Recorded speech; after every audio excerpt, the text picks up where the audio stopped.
বক্তব্য নিয়ে আসছেন আজকের অনুষ্ঠানের প্রধান অতিথি বাংলাদেশের ফ্যাসিবাদ বিরোধী গণতান্ত্রিক আন্দোলনের রাজপথের সাহসী সৈনিক, আগামী বাংলাদেশ সবার জন্য বাংলাদেশ, গণতান্ত্রিক বাংলাদেশ গড়ার প্রত্যয় নিয়ে তিনি কাজ করে যাচ্ছেন বিএনপির কেন্দ্রীয় যুগ্ম মহাসচিব, লক্ষ্মীপুর জেলা বিএনপির সংগ্রামী আহ্বায়ক, সাবেক বারবার নির্বাচিত জাতীয় সংসদের সদস্য, আমাদের আপনাদের সকলের অভিভাবক, প্রিয় নেতা জনাব শহীদউদ্দিন চৌধুরী আলী ভাই, জনাব শহীদউদ্দিন চৌধুরী আলী ভাই।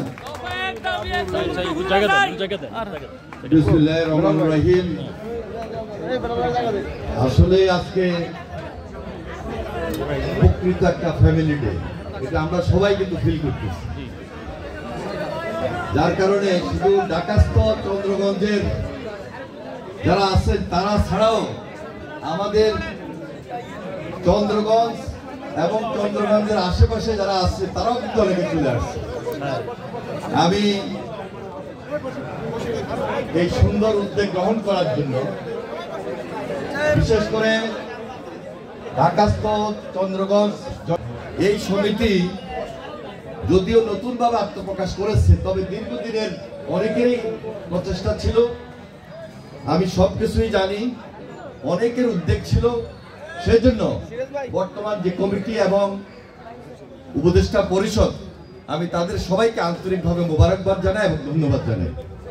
আর বিশেষ করে এখানে এখন আমি লক্ষ্য করেছি যে অনেক বিশিষ্ট ব্যক্তিবর্গ যারা রাজনৈতিকভাবে সমৃদ্ধ, দায়িত্বশীল, ব্যবসা বাণিজ্য ঢাকায় করেন এবং ফ্যামিলি মেম্বার, ছোট ছোট বাচ্চাদেরকেও নিয়ে এসেছেন।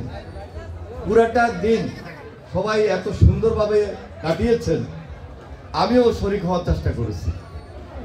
তো আমি চিন্তা করে দেখলাম যদি আমি বেশিক্ষণ থাকি, আমি আড়ালে লক্ষ্য করেছি অনেকে একটু গানের সাথে সাথে নাচ গানও করতে চান, বেশিক্ষণ হয়তো অনেকে নাচতে পারবেন না, এই জন্য আমি আগে বিদায় দিচ্ছি।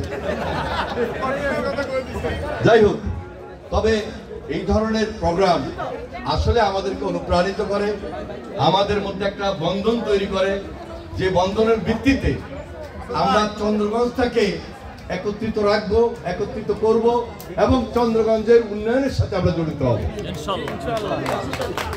এখানে একেবারে দলীয় মঞ্চ থেকে সবাই বক্তব্য আমরা চিন্তাও করি, তবে সবার মধ্যে যে আগ্রহ আমি লক্ষ্য করছি, ইনশাআল্লাহ ভবিষ্যতে এই উদ্যোগ, এই জনকল্যাণ সমিতি আমাদের এলাকাবাসীর জন্য অনেক সফলতা এবং সার্থকতা নিয়ে আসবে।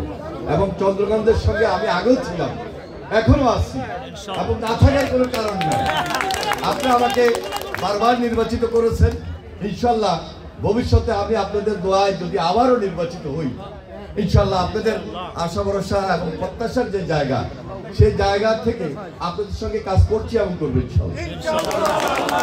আর আমাদের মা বোনেরা এবং বাচ্চারা, ভাইরা, বন্ধুরা যারা এখানে মঞ্চের সামনে উপস্থিত আছেন, আপনারা সবাই ভালো থাকবেন। আপনাদের আজকের দিনটা যেন সামনে এভাবেই সুন্দর জীবনের ধারাবাহিকতার মধ্য দিয়ে শেষ হয়, সেই কামনাটুকু করে আমি আমার বক্তব্য শেষ করছি। খোদা হাফেজ। বাংলাদেশ জিন্দাবাদ, চন্দ্রগঞ্জ বাসী জিন্দাবাদ, চন্দ্রগঞ্জ কল্যাণ সমিতি যারা আজকে এই উদ্যোগ নিয়েছেন, আবারও তাদেরকে ধন্যবাদ জানাই। আসসালামু আলাইকুম। আর ইনশাল্লাহ অতীতে আমরা এই চন্দ্রগঞ্জকে আমরা একবার পৌরসভা করতে চেয়েছিলাম, তখন সবারই দাবি ছিল উপজেলা। সামনে আমাদের সুযোগ আসলে এই ধারাবাহিকতা আমাদের অব্যাহত থাকবে। ধন্যবাদ।